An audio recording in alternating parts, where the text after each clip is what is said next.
Welcome to Worth the Effort's weekly lunch discussion, where I talk about what we've been doing, what we're going to be doing. I try and give you a craft fair art market update, and I'll give you a little tool technique tip to make it worth your while.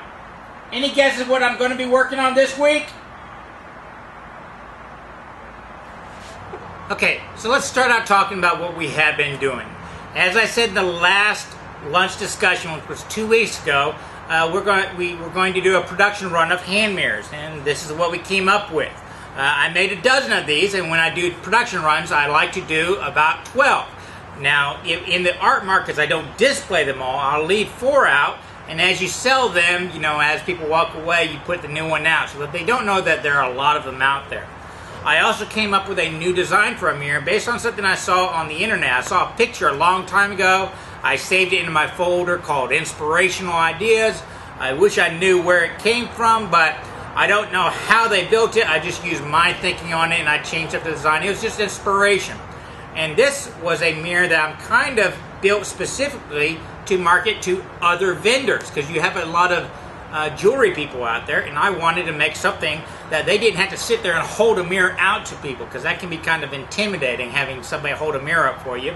This one you can just set on your table and people can actually see themselves on it. If they want to pick it up, they can, but small enough and easy enough to pack up that it's a good situation for the transient nature of jewelry vendors. So those were the 2 new designs. I also turned a few more wooden boxes out there. Now, since we're talking about what we were making for the market, let's go ahead and jump into market news.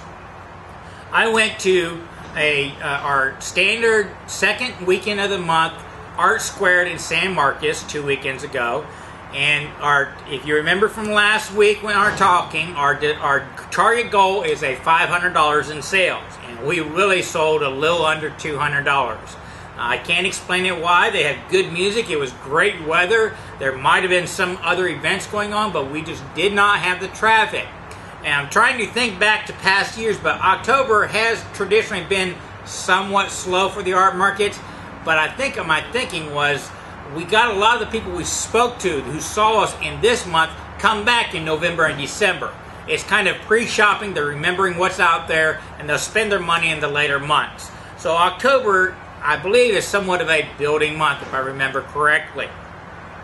This past weekend, yesterday and Saturday, I worked 2 new markets. I went out to the Bastrop Farmers Market, which is a very old farmers market that's been there forever.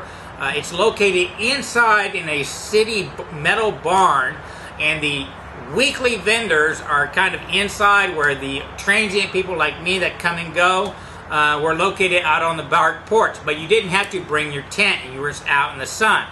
I will say this. The vendors that are regulars there told us that they had never seen a slower event in their entire time there. And most of them would credit that with the Bastrop fires that are going on out at Piney Woods area, I think it is. It's something you just can't experience, but there's something like 7,500 acres that are singed right now. They've lost close to 100 homes. So you can't really plan for that one, so I'm going to chalk that one up to Mother Nature not liking us that weekend. I did happen to sell 1 bowl. I did happen to sell 1 tree, and I sold probably $12 to $15 worth of tops. The cash from those tops basically paid for the booths fee. It was a very low booth fee. It was a very small market, a little bit smaller than I expected. Sunday, I also went to a new market. This is one of the better layout markets I've been on. It's on a city transit line, rail line. It's nice and concreted. It has waterfall. They had a bandstand for the band. It was the most family-oriented farmers market I've ever been to. It's Hope Farmers Market in East Austin. I mean, half the people there had to have been under 10 years old. I sold, I want to say, close to $90 worth of spinning tops. That's how busy I was making tops. Other than that, I only sold 2 trees. Because it was a family market, people weren't going there to buy much art. And I didn't see too many artists, a few artists out there, but it was not as many vendors as I expected, but the vendors there seemed to be doing good business for their food, and it was just a neighborhood farmers market that brought a lot of hipsters and their families in. I'll keep going to it because I don't know too many other Sunday markets. The past Sunday market that I went to reliably got shut down because they were building in the parking lot now for a new apartment complex. So to give you a summary, we have our $500 goal. In the past 3 weeks, we haven't even made it halfway to there, but we are building audience, hopefully for the holiday season. Now this coming week, I'm hoping to get into a new farmers market in New Braunfels, which is about an hour south of Austin. I'm still working on that one. My fear, though, is we have a major rain situation coming through starting midweek, and it's like 100% for 7 days. If it is rained out, I probably will not go. It isn't that you don't really sell too much craft and art in rained out markets. The vegetable vendors do their normal business, but people don't stick around. They're not lollygagging around, so you don't get the impulse buys. You don't get a chance to sell people. There are some markets, though, that will not let you back out within a day or two of the market event. I know Green was like that when I worked there, and there were a couple times where it was raining where I literally just set up my tent and left everything in my boxes so it didn't get rained on. It isn't that it's going to damage it, but to make sure that your products are in pristine condition, you pretty much are going to have to re-wax, re-oil, refinish everything, and all the extra labor you put into it is not really worth what you're going to be selling when things get heavy rain. And then you got to put it back in the truck, and you're going to get all that road grime in it.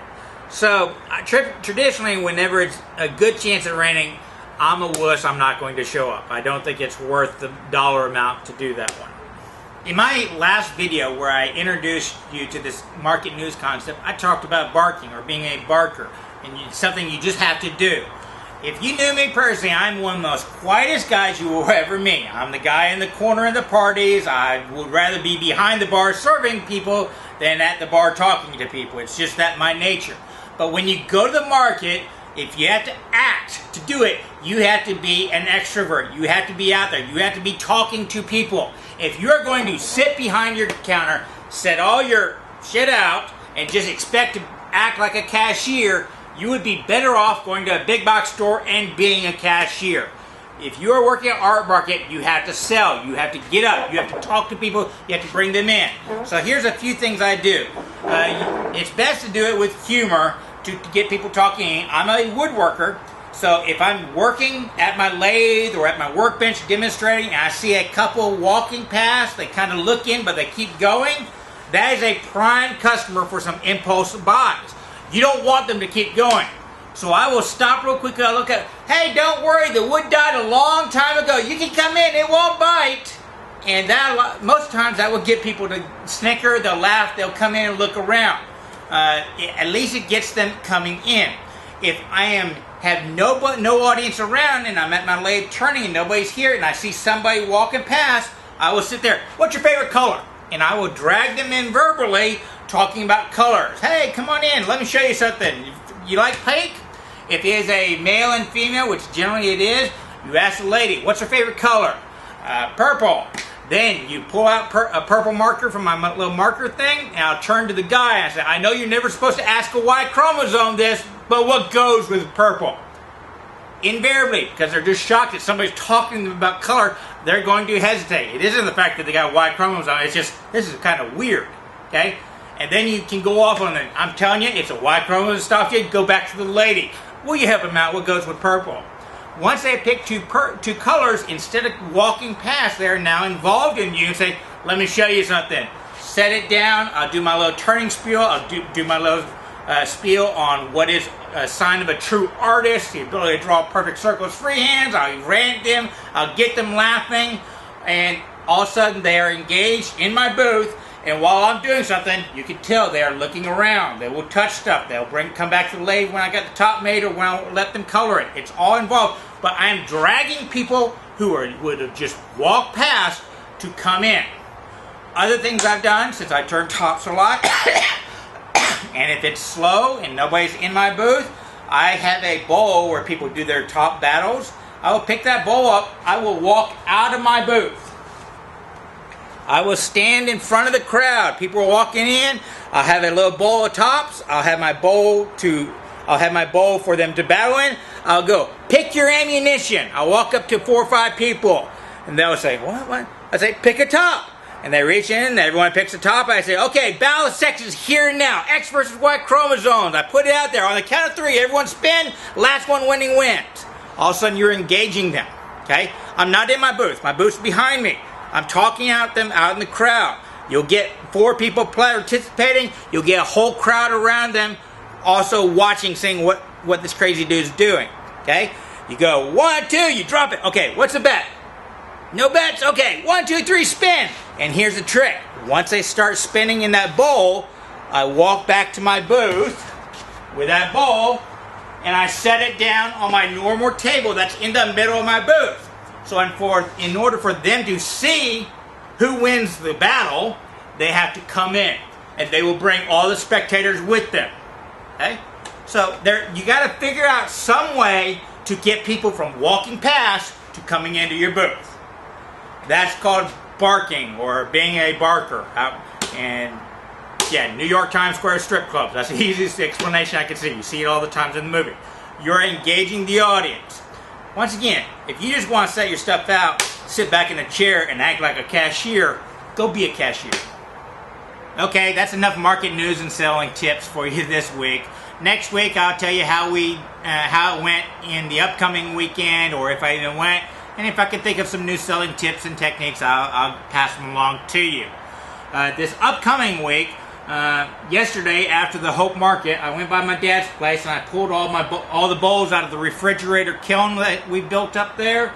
I've got to get all those turned, and I'm working on building up stock for our trees. Locally, we've kind of gotten well known for making these trees every holiday season, and a lot of people have started collecting them, so we're getting kind of known for that one.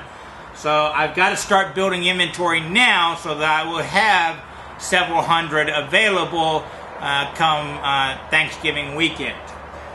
We got, basically this is just firewood scraps that would have been trash for everything else, because I don't mind having cracks in them. It kind of enhances the character of them and stuff like that. So all our leftovers that we've been turning throughout the year get turned into these cones to finish drying, set out back, and I turn them all up this time of year, get them all ready to go. For my apprentice, a CNC machine, I've had in my mind the idea for a jewelry box using magnets and taking advantage of the grain. Kind of a similar to a router style dip tray or chips tray or whatever you want to do. So I'm working on that one. So all day tomorrow I'm going to be programming and get it started out. And if I can do that one, I can make jewelry boxes. I can custom engrave the tops to sell to people at the markets, and I can batch them out while I'm doing other stuff. I don't think I'll be able to do anything else myself other than finishing up all the stuff that I've already got planned out. Now, personally, this week I'm working on some new skills for mine, mainly to speed myself up. If you notice in the background a lot of my shots, you probably see me little pictures put up, stuff like that. If I see inspiration, I have a little folder on my computer while I save images and stuff like that on stuff I want to do. This is a picture from an old magazine article where a guy was doing spindle turning exercises, and he was making really tiny little ring stands, something for people to put next to the sink, and when you take your ring off, you can set it there and hold it there, and they were just spindle turnings. I like the concept because you can do an infinite number of them, and people can kind of collect them as little tiny pieces of art. But the difference is I want to make them into ring boxes, holding a single ring. So during the holiday season, and because I'm working at art markets, there are a lot more vendors out there selling jewelry. I could be selling little ring boxes that they could also use the boxes themselves as artwork to store their rings and stuff. So that's what I'm working on, is designing and figuring out a fast way that I can make ring boxes as a demonstration at a lot of these live events. Threading them, doing snap clips, making magnetic clips. That's what I'm working on after dinner in my own personal time on how to make ring boxes. Now, other than finishing up all these bowls and trees and personally working on the ring boxes, I do plan to film a new project for y'all this week, and it should be kind of a fun one. Bit of a challenge for myself.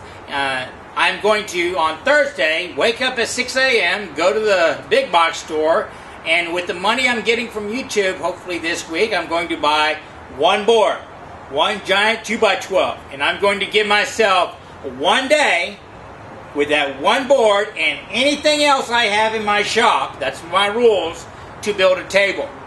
From scratch, design it, mill it, join it, finish it, get it all set up before I go to bed. That's the goal. And hopefully you can do it. So if you want to help me out, in the comments below, leave some tips and techniques on maybe a quick way to build a table. I've been doodling on my board all week long on ideas of how I could quickly put something together. And remember, all the glue has to dry and everything within that one day. So you can help me out by giving me some ideas. So, now that you know what I'm going to be working on this week, what you can expect from us over the week, how about we talk about a quick little tool tip. One of the reasons I can freehand sharpen and hone my tools is because almost all the blades I have some kind of hollow grind on them. And there's a lot of people out there that say hollow grinding is bad, hollow grinding is good. Here's why I like hollow grinding. Because it allows a klutz like me to freehand sharpen without risking rolling over my cutting edge. And if you roll over the cutting edge, meaning say I have the tip of a hand chisel, I'm sharpening it, and for some reason I roll over that edge, I can still make it sharp, but that angle is going to be a lot more steeper and it'll be harder to use. I want to be able to freehand sharpen without changing the edge of my chisel, the angle there. And when you hollow grinding it, meaning you're using a grinding wheel to sharpen, what happens is you have your edge, and when that wheel grinds it, it grinds a curve that matches the wheel. And the trick for me is I will never allow my grinding wheel to touch either the back or the front of my chisels or gouges or skews, whether it be a hand tool or turning tool. I always bring it right up to the edge and then I hone it.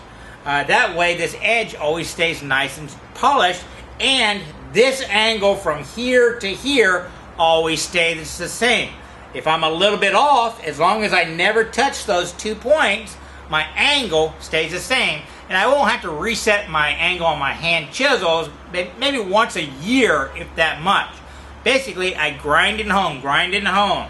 As soon as I get to the point where I've honed or sharpened so much that this bevel is very, very tiny, I just go back to my grinding stone, my grinding wheel, and grind it off the metal to remove the metal. Now here's the advantage when you want to freehand hone it. And the way I'm going to explain this is you need to ride the back bevel. Whenever I sharpen, my sharpening stones never leave this back edge. I might not touch the cutting edge but one every 4 strokes. But as long as my sharpening edge never leaves this back edge, I know I will never roll over the side. And it's probably easier for me to demonstrate than to explain. So what I have here is my favorite tool, my skew gouge. Okay? And when I'm turning, I use this pretty much all the time when I'm turning between centers, and quite a bit when I'm turning bowls for some of the details. So how I sharpen is I very rarely go to my stones. I'm going to blacken it so you can see what I do with a Sharpie. So I'm going to mark a line on the back bevel, and then I'm going to mark a line on the edge right there. So the center section you see is very rough. That's where my grinding wheel has touched it. Once again, mark the bevel, both bevels. Now, because it is round, when I use my sharpening stone, this right here is a diamond slipstone. It's 600 grit. This is a lot coarser than I wish it would be. I wish I could find one that's 1,000, 1,200, but I don't know anybody that makes it. But I use this all the time. If you ever see me do a demo, I'll tuck my tool up underneath my armpit, and I will touch the stone to the bottom edge. Excuse me, the bottom edge. I touch a stone there, and it never leaves that bottom bevel. And then I will come back over, and every now and then, as long as I'm pushing hard on that bottom bevel, I will lightly touch my top edge And as you can see, I'm just lightly touching the top edge every now and then. And I wear off the bottom bevel quite a bit. And that's freehand sharpening using your stone at my turning section. You do the same thing with your chisels. If you are laying the stone down flat and moving the chisels on there, just touch the back bevel, make sure all your pressure's on the back bevel, and then when you move, you every now and then will touch the front bevel. And because it's a hollow grind, you can hear that click, click, click, click, because the metal is removed in the middle and it just touches in those 2 points. You can use the same technique with gouges.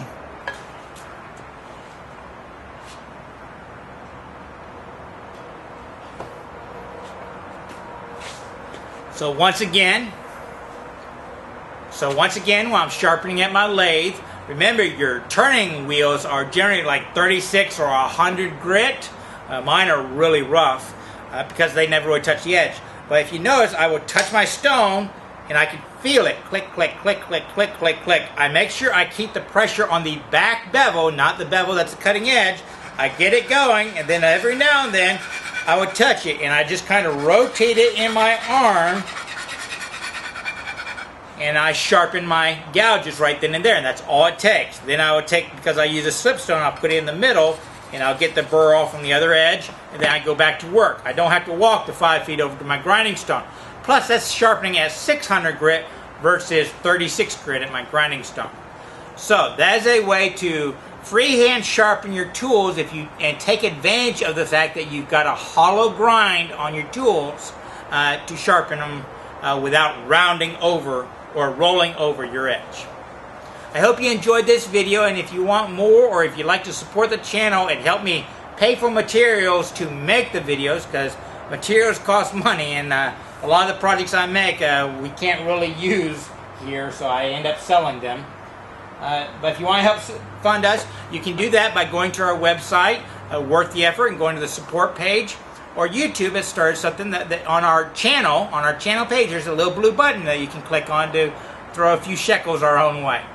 And I want you to remember one last thing. It's always worth the effort to learn, create, and share with others. Y'all be safe and have fun.